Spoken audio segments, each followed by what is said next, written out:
Saudara Presiden ke-7 Jokowi kembali menyebut tudingan ijazah palsu miliknya bernuansa politik saat berpidato di acara reuni Angkatan 80 Fakultas Kehutanan UGM.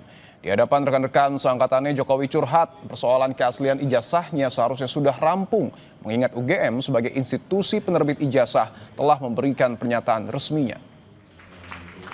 Sampai kapanpun saya akan menyampaikan Pak Insinyur itu dosen pembimbing saya.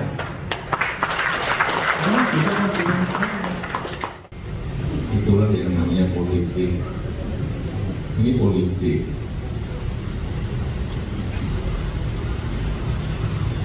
Mestinya kalau yang namanya ijazah asli itu kalau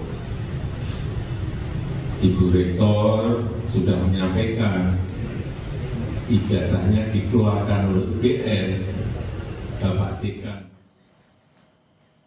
Kami akhiri Kompas Petang hari ini. Selamat berakhir pekan. Saya Cindy Permadi. Dan saya Dipan Rubahagia. Terima kasih. Sampai jumpa.